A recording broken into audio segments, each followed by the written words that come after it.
The International Math Olympiad stands as the pinnacle of mathematical competition worldwide.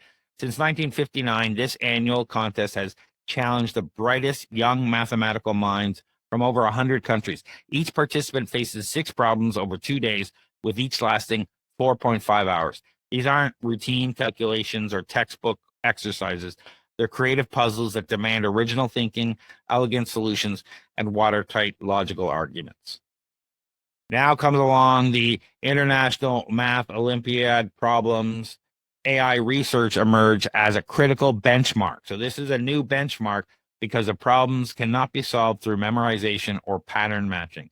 They require genuine mathematical insight. Previous AI systems have struggled with this level of abstract reasoning, making the recent breakthrough particularly significant. So they're talking about this new benchmark test versus traditional, which are GSMAK and AIM. But what are we talking about with this Math Olympiad? Which AIs have beaten it and are doing at higher than human capabilities? Yeah, so this is cool. So OpenAI, they have this experimental LLM, and it entered the 2025 IMO under the same conditions as humans. So 2 days, 2 4.5-hour sessions, no internet or reference tools, and only natural language for reasoning. What happened was the model faced 6 Olympiad problems that demand creativity, deep mathematical insight, and rigorous proofwriting. So it was able to achieve 35 out of 42 points. It solved 5 problems completely, and which placed it at the gold medal level, which is the same threshold reached by the top 10% of the 630 global contestants. So apparently the leap in performance came from these novel techniques that allowed the LLMs to think for much longer, which meant it was spending computational hours on a problem and running many different possible solution strategies in parallel, which reminds me of Person of Interest, when there was that one episode where it was calculating all the different possible scenarios to figure out that. So the difference is, unlike earlier models like GPT-4 or DeepMind, this exhibited advanced endurance. It handled long and intricate proofs and planning. So rather than being a specialized math solver, it's a general purpose reasoning engine, which kind of marks a step more towards AGI. What do you think? I don't like talking about AGI when we're talking about a specific test. Sure. I mean, we can talk about AGI overall, but every time we see these types of tests, I think there's a lot of smoke and mirrors going on. I agree. This is apparently some sort of GPT-5 version that's secret that we can't see, but only a few of these other people can see. I feel like I know we've already seen these AIs being trained on the mathematical stuff they'll be tested on. So they'll do well. So they do really well in the test, even if they're not as good mathematically. And although these tests are designed to eliminate anything like that, I can't imagine that you can't train this AI to work in that mindset. Yeah. Oh, yeah. I sit back and say, is this GPT's version of Volkswagen where, I know I'm being tested, so I've got to pull out my math libraries and off I go. I was just going to say that. Exactly. Yeah. I like, are they building this in implementing parameters that when it's in this scenario, there's something specific that it's doing, right? Yes. So, I mean, that's my skepticism in here because, things are moving very fast. And we've seen that a lot of these come out with benchmarks and then real world testing proves that they're not anywhere near where they claim to be. Yeah. And we see these benchmarks all the time. They're always leapfrogging each other. And then I go online and see some of the people I trust who've actually tested this and they're saying, no, it's not as good as this or not as good as that. So again, it depends how you use the product, how important this kind of stuff. I like that we're moving forward and that it can go faster. And it takes a long time to reason through this.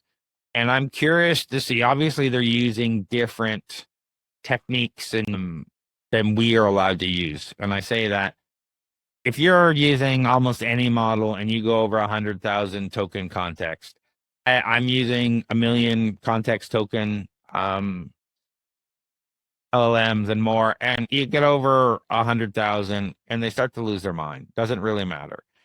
And so you got to wonder, what are they doing when you talk about multi-page things that they're testing that go away and think for 45 minutes? What kind of internal context it has to have? And I guess, they have schools, you can get it to create its own scratch pad, so it's making its own notes and stuff, which is probably what it'll have to do to compare all that kind of stuff.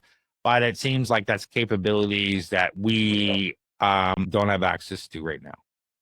Yeah, exactly. Yeah. Yeah, but so there are, if this, yeah, if their claims are true, it's great, but there's no way to test their claims, right? Yeah, so the AI Math Olympiad problems go beyond memorization. They require mathematical insight and elegance. Okay, great. GPT-5 now matches or exceeds young mathematics in structured problem solving, where traditional benchmarks like the GSM-8K and the AIM take seconds. The IMO problems require hours.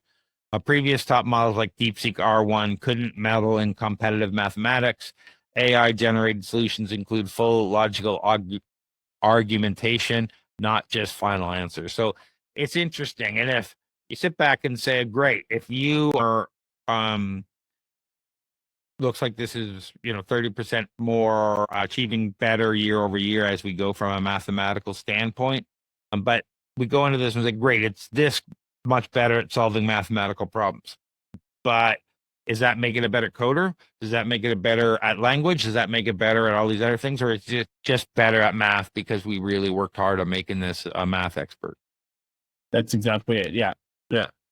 Because I see the future being, it's great to have these generic AGI LLMs, but when you start talking about compute and all that, it starts to make a lot more sense to start thinking about small language models where, for example, I go to an LLM, it's, a 35 billion parameter model, and it's like 5 gig to download, and it's got 20 languages. Well, what happens if I only want one? Yeah. Can I pull that other stuff out and make it smaller? What happens if I don't care about, I don't know, geography? Can I pull that information out? If I don't care about, I want a coding LLM that only, this one knows JavaScript and knows everything about JavaScript, and that's all it knows.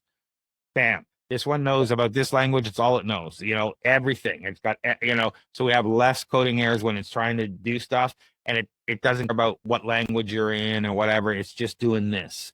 I think AGI is interesting, and we're talking about a dream level thing. But if you have a controller brain that can analyze all these other models, that we'll have several image models. This one creates images of people. This one creates images of whatever, and they're very fine tuned. So they'll be much quicker, much more accurate, and much less energy consuming than asking a general AI to say, okay, write me a paper, now do math, now book me a travel flight, now do this. Those things require much more training, much bigger models, and much more compute time. Yeah. So we'll see. Right. Go ahead. Hey, I think we got to win here a little bit and improving advancement, right? Yeah, and I've been saying in the last little while that AI is going to kill us all, and now it's getting even better at being able to outwit us. Yeah. So, and GPT-5 we haven't seen, so I always skeptical when they announce this stuff when they haven't released the product yet. Yeah, and I sent you this a video this morning, but there's news that these researchers found that AIs are talking a language that we don't even know that it's going on. Yeah, the AIs have developed a secret way to communicate. Even thoroughly tested and audited, there's only one way for the teacher and student to communicate.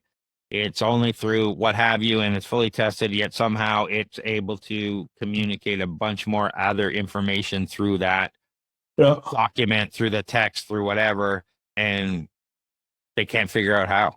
Yeah. So it's interesting to see. Anyway, we'd love to know what you think about this. Math Olympiad for AI? Is this a huge step forward, or do you think it's just another numbers game? And, until we actually see it and can figure out what it actually can do in code and science and whatnot, we don't really know. Yeah. Let us know your thoughts. We'd love to hear.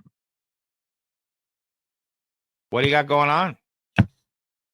Not much, just working away, helping clients get government funding, and working on my startup, Lighten.community. If you want to sign up for the waitlist, go to Lighten.community. But yeah, if you need help with government funding, find me on LinkedIn. How about you, Craig? Well, depending when this goes out, August 19th is our next Flowgrammer event, and then September 16th, where we do business automation, get the Toronto builders together, and we have some great discussions.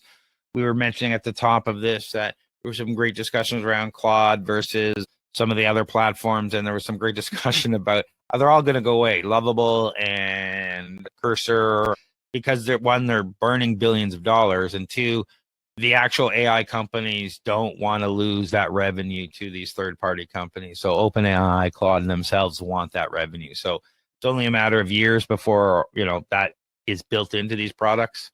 So it'll be interesting to see. But check everything else at torontostarts.com or flowgrammer.ca for everything we say and do.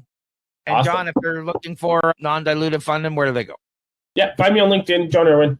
Thanks, everyone, for watching or listening, and we'll talk soon.